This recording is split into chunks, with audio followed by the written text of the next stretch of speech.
L'USADA parti, de nouveaux changements sont apparus dans les règles antidopage de l'UFC. Et par moments, ce n'est pas si beau à voir que ça. Évidemment, on va checker ça ensemble, je vais te présenter tout ça. Générique.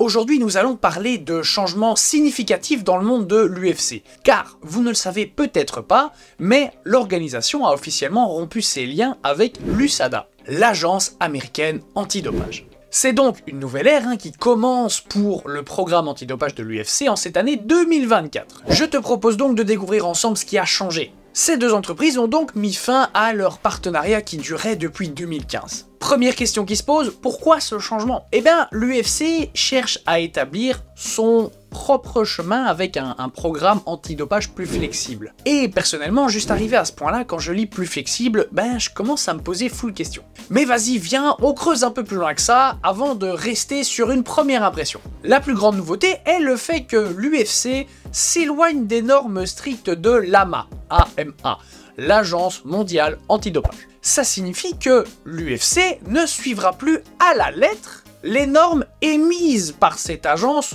de renommée mondiale, tu l'auras compris. Un changement important concerne le cannabis. En 2021, l'UFC avait déjà assoupli ses sanctions vis-à-vis de la marijuana. Maintenant, le cannabis est complètement retiré de la liste des substances interdites. C'est une décision qui, pour moi, est sujette à débat. Pourquoi ? Alors, le cannabis n'est généralement pas considéré comme une substance qui améliore la performance dans le contexte du sport.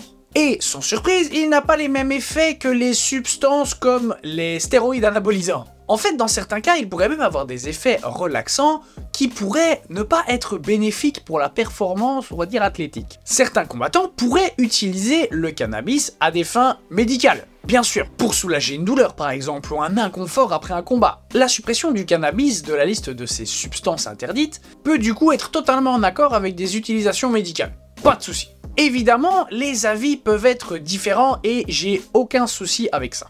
Certains estiment que même si le cannabis n'est pas un produit dopant au sens traditionnel du terme, son utilisation pendant la compète pourrait avoir des conséquences sur la coordination motrice, les temps de réaction, etc. Ce qui pourrait être plutôt préoccupant, on va dire, dans des sports qui exigent une vigilance et une réactivité élevée comme le MMA. Alors, ça peut aider à la gestion du stress avant les fights, d'être plus tranquille, Un effet sur la douleur peut-être, ça reste aussi un sport violent, donc ça peut vachement aider, même si évidemment ça l'efface pas complètement. Ça peut également avoir un effet sur la qualité du sommeil, donc sur la récupération physique et mentale. Évidemment, je pense que comme toute substance, que ce soit le sucre, la caféine, etc., son effet doit varier entre les différents individus. Bah oui, si toi et moi, on prend un energy drink, voilà, on n'aura pas les mêmes effets, même si c'est la même quantité. Donc, ma question est-ce que c'est bien ou pas de l'avoir enlevé des substances interdites? Ça, c'est à vous de me le dire en commentaire, parce que personnellement, moi, je ne fume pas. Donc voilà, je me base uniquement sur des avis extérieurs et des lectures. Pour résumer, c'est donc la seule substance qu'ils ont totalement retirée de la liste. Par contre, là où j'ai un souci, c'est concernant les drogues du genre cocaïne ou héroïne, qui pourraient passer si et seulement si elles n'améliorent pas la performance de l'athlète. Donc, si c'est prouvé que ça te booste, t'es foutu. Si c'est pas prouvé, ça passe. Évidemment, ces substances sont hyper addictives et dangereuses, donc on va pas passer 30 ans là-dessus, sachant que je vois mal, surtout dans une organisation pareille où tout est surveillé, qu'un combattant se prenne une petite dose juste avant de monter dans la cage, pour avoir un effet immédiat. Mais ça, je suis pas fan. Pour moi, même si ça n'améliore pas tes performances athlétiques, je suis contre. Après les goûts et les couleurs, Autre changement qui amène aussi une belle différence, c'est dans la façon dont les seuils sont établis. L'UFC fixe désormais ses propres seuils avec une zone pouvant aller jusqu'à 20%. Alors c'est un beau chiffre, mais en vrai, qu'est-ce que ça veut dire ? La mention d'une zone de 20% dans le contexte du nouveau programme antidopage de l'UFC fait référence au seuil de concentration des substances interdites dans les échantillons du test. Je sais pas si tu m'as suivi. Alors, dans le cadre des tests antidopage, les labos mesurent la concentration d'une substance particulière pour déterminer si elle dépasse un certain seuil. Ce qui pourrait indiquer du coup une violation des règles antidopage. La zone donc de 20% indique une certaine marge de tolérance autour du seuil. En gros, si la concentration d'une substance est légèrement supérieure au seuil établi, mais reste dans cette zone de 20%,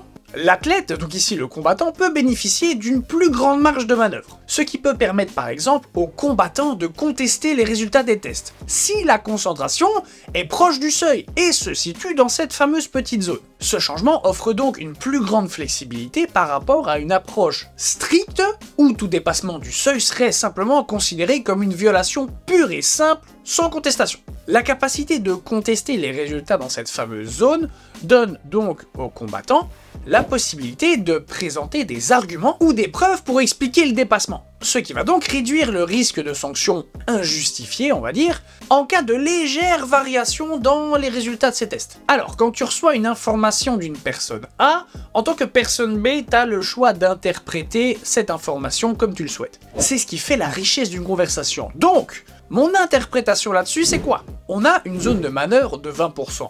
Donc, même à petite dose, qu'est-ce qui va empêcher tout combattant de l'organisation de se doper et de prétexter telle ou telle raison? C'est, je pense, une porte qui vient de s'ouvrir. Admettons que je sois combattant UFC. Alors, faut vraiment se l'imaginer, hein, parce que bon, il y a encore du boulot. Si je sais que tel ou tel combattant est chargé, et que l'organisation ne dit rien parce que la zone de 20%. Qu'est-ce qui va m'empêcher, moi, toujours si t'imagines, qui a fait du MMA ma vie, mon travail, ma source de revenus, ceux qui payent mes factures, de penser à me mettre simplement au même niveau que les autres pour éviter d'avoir plus de chances de me faire taper, voire virer si mes performances ne sont pas au même niveau que telle ou telle personne. Alors bien sûr, il n'y a pas que le dopage qui rentre en compte, mais ça fait une belle grosse différence entre deux individus. C'est même pas comparable en fait, puisqu'ils ne seront pas dans le même monde. Ça ouvre donc, je pense, une belle porte. Alors, l'UFC s'est également associé à de nouveaux partenaires pour la collecte des échantillons,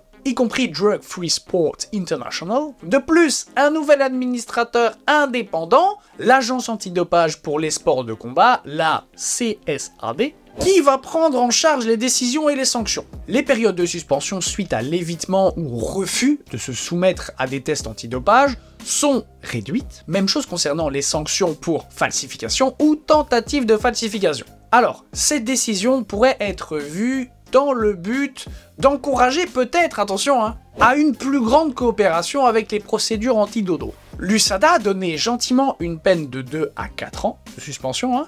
Ici, on parle de 1 à 2 ans pour les violations de type intentionnel. Par contre, on va être moins sévère avec quelqu'un qui aura fait ça par erreur. Ça pourra aller jusqu'à 1 an max si on sanctionne.